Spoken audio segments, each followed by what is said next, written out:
자, 안녕하세요. 7월 16일 주식 정리해드리는 주정남. 오늘도 시장 정리부터 먼저 시작해보도록 하겠습니다. 자, 들어가기 전 구독과 좋아요 한번 부탁드리고요. 지금 어떤 내용들 나오고 있는지 살펴보도록 하자면, 뉴욕 증시는 트럼프 전 대통령의 피격 사건으로 이 관련 종목들이 싹 다 올라가고 있습니다.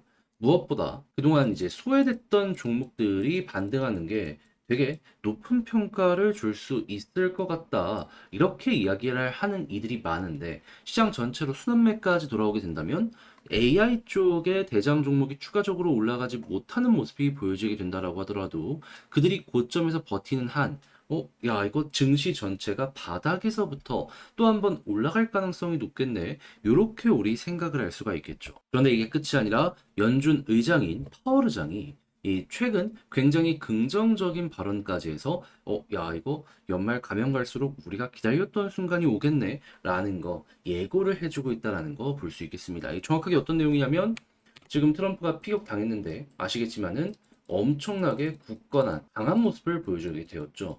근데 이게 바이든이랑 비교가 너무 많이 되는 겁니다. 요즘 바이든 진짜 치매 걸린 것 아니냐라는 얘기가 들려올 정도로 늙었다는 얘기가 많이 들려오고 있죠. 그랬을 때 이 반대로 강한 대통령의 모습을 트럼프가 보여준다면 이건 저는 어느 정도 흐름이 넘어간 것이 아닌가. 네, 이렇게까지 생각을 해야 되는 타이밍이 온 것 같다 말씀드리고 싶습니다. 그럼 연말까지 이제 선거가 11월 달에 있으니까 이 전까지 이 분위기가 유지가 될 것이다라고 볼 수 있는데 때마침 지금 연준에서 어떠한 소식이 들려오고 있는 상황이다. 파월 의장이 금리 인하 가시권 시사했습니다. 정확히는 뭐라고 이야기를 했냐면 인플레 2%될 때까지 기다리는 건 너무 늦다.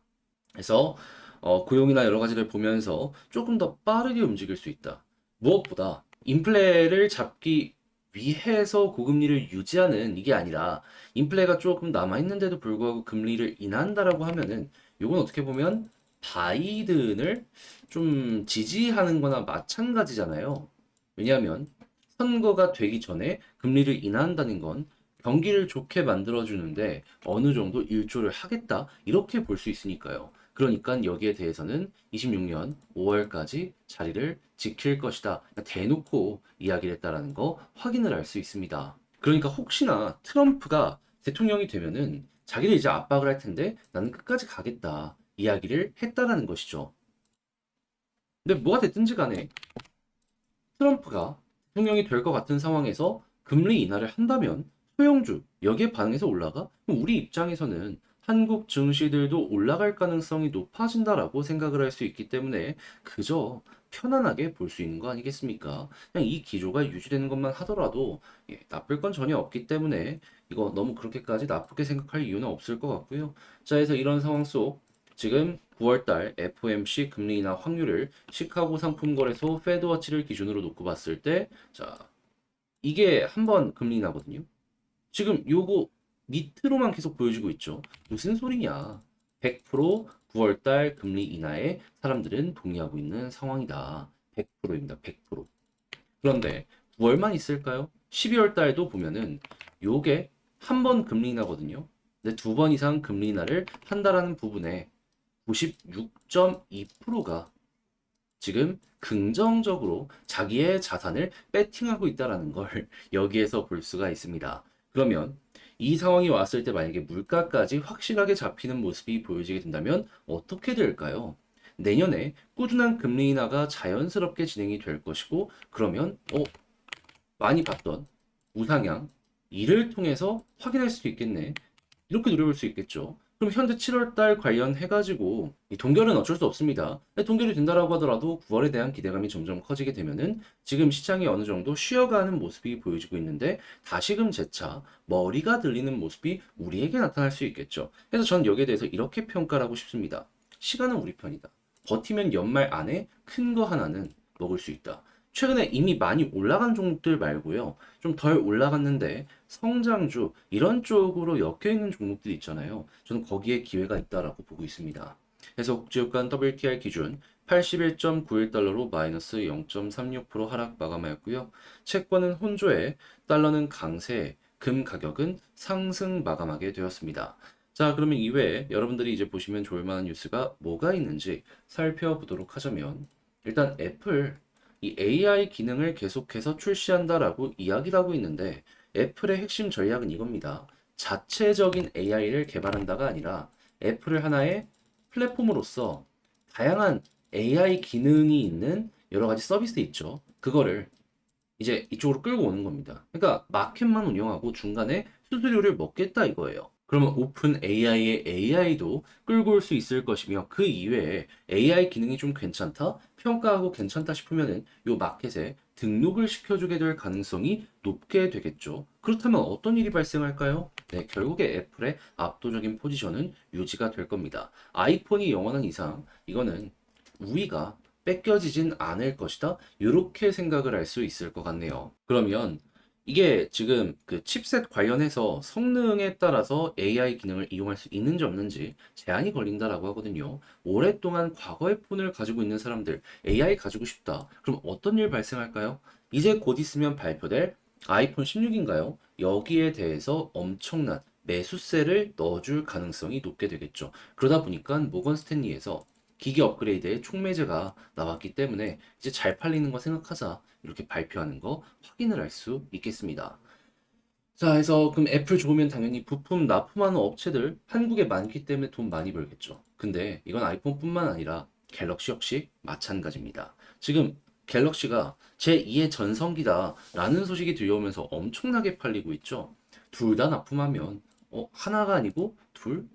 야, 그러면 거의 시장 점유율 과반 이상을 이 부품 쪽으로 확보하고 있는 거네. 야, 그러면 여기에 제대로 수혜를 받을 수 있어가지고 그대로 끌고 한번 가보시면 좋을 것 같고, 그리고 고성능 반도체에 대한 수요는 급증을 할 수밖에 없기 때문에 계속되는 투자가 보여지게 된다면은 이거는 반도체가 여전히 좋은 상황이고 내년에 더 좋을 수도 있겠구나라고 하는 증거로 생각을 해볼 수 있을 것 같습니다.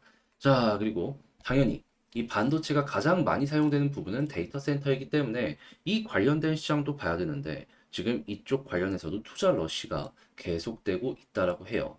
데이터 센터를 지을 수 있는 곳에는 웬만하면 하나씩은 이렇게 세워지고 있는 상황인데, 여러분들이 생각하는 것보다 이게 초기 투자 비용 자체가 되게 크고, 그리고 이제 여러 가지 이제 따져야 될 게 많거든요. 막 열 발생하거나 이런 것들이 많아가지고 이것도 되게 까다롭습니다. 그렇다는 얘기는 데이터 센터 관련으로 연결이 되어 있는 업체들 같은 경우에는 또 한 번 올라갈 가능성이 있겠구나. 자, 그리고 당연히 이걸 화력 발전으로 돌릴 수는 없기 때문에 친환경 에너지에 대한 니즈도 계속될 텐데 지금 수소 관련된 이야기들도 많이 들려오고 있고요. 당연히 수소보다도 원전 쪽이 이제 앞서 있는 모습이 보여지고 있기 때문에 이 SMR 관련으로 일단은 보시면 좋은데, 근데 요즘에 들려오는 내용들 이 대륙에다가 SMR 하면은 좀 리스크가 있지 않냐. 해양 쪽에 해보자. 자, 그래가지고 지금 이 부유식 SMR 관련해가지고 조선 쪽이랑 또 엮이는 이러한 모습 보여주고 있어요. 근데 조선 쪽,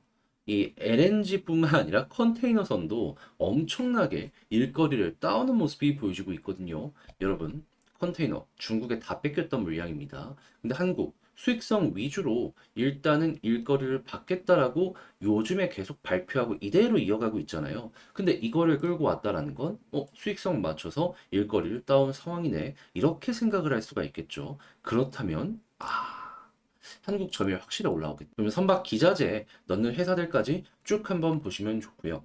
그리고 자율주행 관련된 내용이 요즘에 갑작스럽게 다시금 계속 올라오고 있는데, 뉴스가 이렇게 계속되는 이상 이쪽 섹터에 대한 주목도도 올라갈 수 있으니까 다시 한번 짚어보시면 좋을 것 같습니다. 자, 마지막으로 지금 중소형주들이 트럼프 관련 때문에 올라가고 있는데 금리가 인하되면 이건 한국 역시 마찬가지거든요. 다시 한번 말씀드리지만 한국에서 올라가지 못했지만 성장성이 있는 것으로 보여지고 있는 이러한 소형주, 중형주들 같은 경우에 다시 한번 반등할 수 있으니까 여러분들 다시 점검을 해가지고 내 포트폴리오를 완성을 시키시면 요게 올해 연말, 내년까지 여러분들께 좀 좋은 성과를 내주지 않을까, 요거 이제 생각을 하시면서 보시면 될 것 같네요. 자, 이렇게 해서 7월 16일 시장 정리 한번 해봤는데 어떻게 여러분들께 도움이 되었을지 모르겠어요. 잘 보셨다라고 생각을 하신다면 구독과 좋아요 한번 부탁드리고요. 자, 그리고 지금 설명드린 내용들 같은 경우에는 장 시작하기 전에 이런 식으로 텔레그램 공부방을 통해서 올려드리고 있으니까는 같이 공부해보고 싶다라고 하시는 분들이 있다면 영상 소개란에 있는 링크 클릭하시고 입장을 하시면 되겠습니다. 자, 그럼 개별 종목 살펴보도록 할게요. 자, 안녕하세요. 제가 이번에 가지고 온 종목은 두산 에너빌리티를 가지고 왔습니다.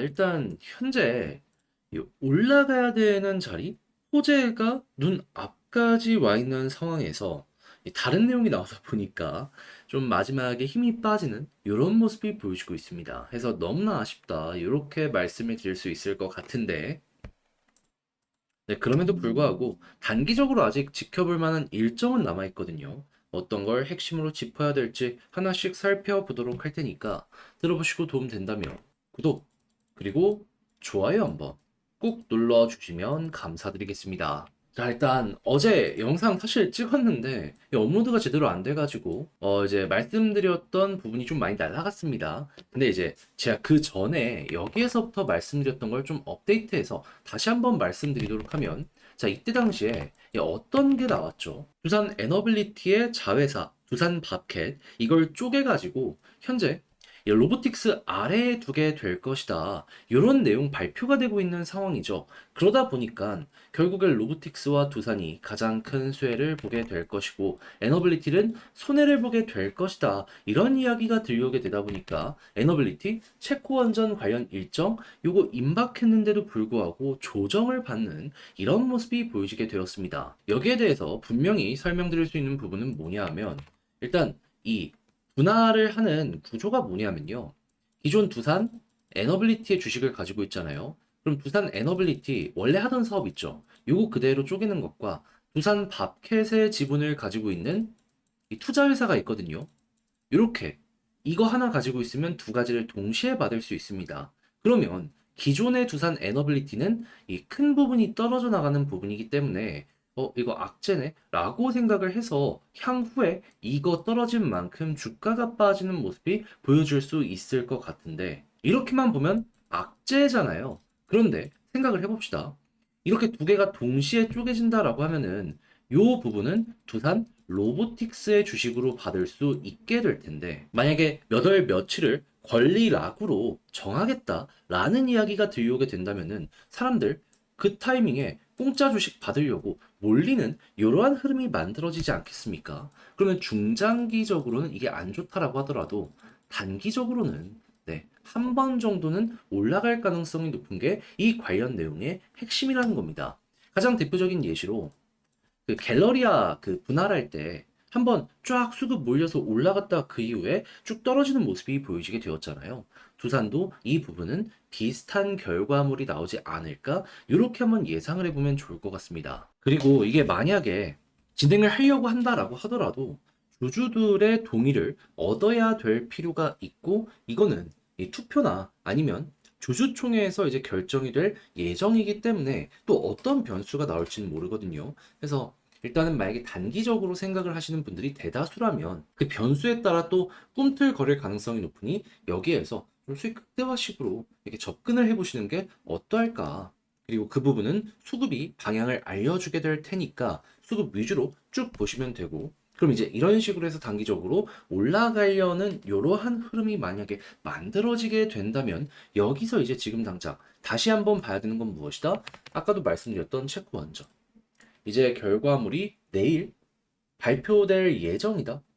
현재 시간 17일 이 발표가 된다라고 하면 한국 증시 끝나고 유럽이 열리고 그 다음이니까 아마 18일에 요 결과가 반영되기 시작을 하겠죠. 그런데 만약에 이걸 따낸다면 어떤 일이 발생할까요? 아마 굉장히 좋은 호재이기 때문에 한 번 더 올라가긴 할 겁니다. 하지만 여기서 기억을 해야 되는 부분은 뭐냐 하면, 어찌 됐든지 간에 이 실적이 여기에 가격에 반영이 직접적으로 되기까지는 시간이 걸릴 수밖에 없잖아요. 그러면 당연히 야, 이거 선반영이 어느 정도 됐는데 기대감이 해소되는 모습도 나올 수 있기 때문에 그동안 어느 정도의 조정도 나타날 수밖에 없지 않겠습니까? 그러면 이때부터는 어느 정도 단타를 생각을 하면서 추세 이탈한다, 조정 나올 수니까 조심해야 된다라는 마인드로 접근을 해야 될 필요가 있다라는 겁니다. 그러면 여기서부터는 순수하게 차트 매매의 영역으로 저는 넘어가야 될 필요가 있다라고 생각을 하는데, 그때 제가 보는 핵심을 말씀드리면 수급은 무조건 외국인 퍼스트 1순위로 꼭 보시고요.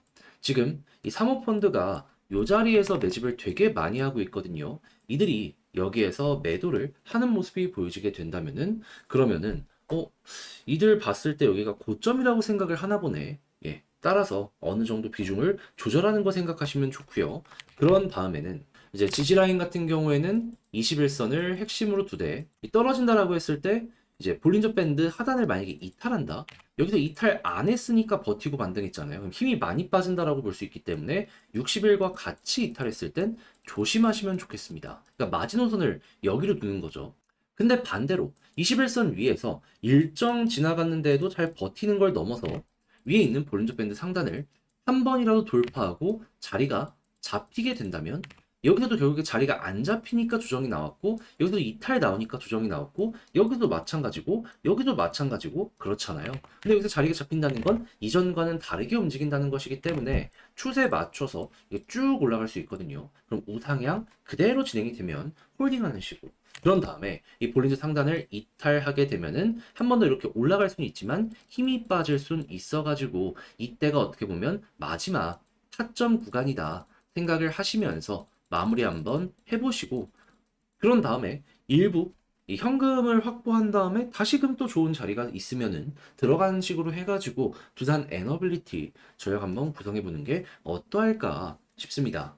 저라면은 거기서 한번 정리하고, 어차피 이 원전은 그 다음 수주전도 계속될 것이기 때문에 또 한번 바닥에서 들어가서 잘 먹고 나올 것 같아요.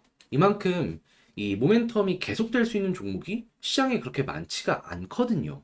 자, 그러면 지금 말씀드린 걸 바탕으로 총정리하면서 영상을 마치도록 하면, 일단 첫 번째, 나오는 뉴스를 봤을 때 이 중장기적으로는 악재가 맞지만 단기적으로는 오히려 수급이 몰릴 수 있기 때문에 요거는 여러분들 성향에 맞춰서 이 분할 관련된 이슈는 해석하시면 될 것 같고, 두 번째 같은 경우에는 이제 곧 체코 원전에 대한 결과물이 나오게 될 텐데, 요거는 내일 시장에 반영이 되는 게 아니라 내일 모레다.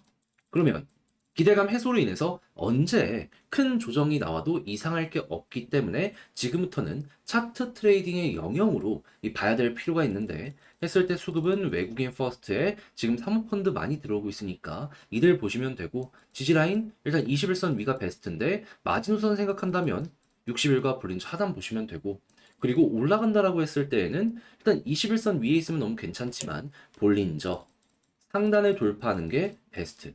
그런 상황에서 이제 마지막 매도 타점을 생각을 한다면 볼린저 상단에서 계속 유지가 된다면 홀딩인데, 여기를 이탈하고 회복을 못하는 모습이 보여지게 된다면, 그러면 힘이 빠졌구나. 그러면 여기서 어느 정도 마무리 정리를 생각을 해보시는 게 어떠할까? 그런 다음에 또 21선이나 아니면 여기 좀 아래쪽에서 수급이랑 같이 추세가 돌아서는 모습이 보여지게 되면은 팔았던 만큼 또 들어가는 거죠.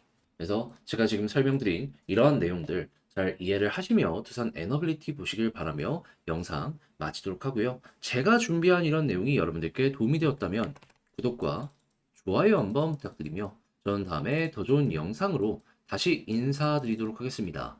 이상 주식 정리해드리는 주정남이었고요. 여러분들 모두 이제 장마가 시작되는데 비조심 하셨으면 좋겠네요. 감사합니다. 안녕하세요. 요즘 코스피, 코스닥 시장 상황 좋지 못해서 수익 내기 어려우시죠? 그런데 저는 저희 멤버십 회원분들을 위해서 일주일에 한 번씩 영상을 통해 여러분들 보셔야 되는 종목들 소개해드리고 있는데, 5월 31일 날 제가 분석 딱 해드렸는데 어떻게 되었다? 시간이 좀 걸리긴 했지만 오늘 또 한번 급등하는 모습 보여주고 있죠. 얘도 지금 20% 넘게 수익 딱 달성했습니다. 최근에 저희 멤버십 종목들 그 중에서도 짜잘한 거 제외하고 조금 봤으면 좋겠는 이러한 종목들 어떤 거 있었는지 말씀을 드려보도록 하자면, 자, 정확하게 5월 31일 포츠 테크놀로지 이 부분에서 여러분들께 한번 말씀드리고, 이런 식으로 대략 16% 정도 올라갔고요. 그리고 KNJ 마찬가지로 17% 달성하였습니다. 자, 근데 5월 31일만 있었던 게 아니죠. 6월 6일 레이크 머티리얼즈 대략 8% 정도 안 좋은 시장에서도 나쁘지 않게 퍼포먼스를 만들어냈고요. 6월 12일 파마 리서치. 자, 지금도 계속 올라가는 모습 보여주고 있죠. 16% 이상 수익을 만들어냈으며 마녀 공장 같은 경우에도 2일 만에 30% 넘는 수익을 이런 식으로 여러분들께 보여드릴 수 있었습니다. 그리고 이번 주 월요일이죠. 정말 얼마 안 됐는데 자, 메디톡스 6월 24일 날 말씀드렸거든요. 요거 봤으면 좋겠다고. 근데 거래일 기준 2일 만에 홈런 이렇게 나왔습니다. 자, 그러면 함께 하시는 분들은 축하드린다라고 말씀드릴 수 있는데 이번에 한번 네가 뭘 말하는지 보고 싶다 하시는 분들이 있다면 구독 옆에 멤버십 가입하기 있죠. 요거 클릭하시고 니즈가 맞으시는 분들은 제가 소개드리는 종목들 보시면서 조금이라도 이 시장 쉽게 헤쳐나가는데 도움을 얻어 가보셨으면 좋겠습니다.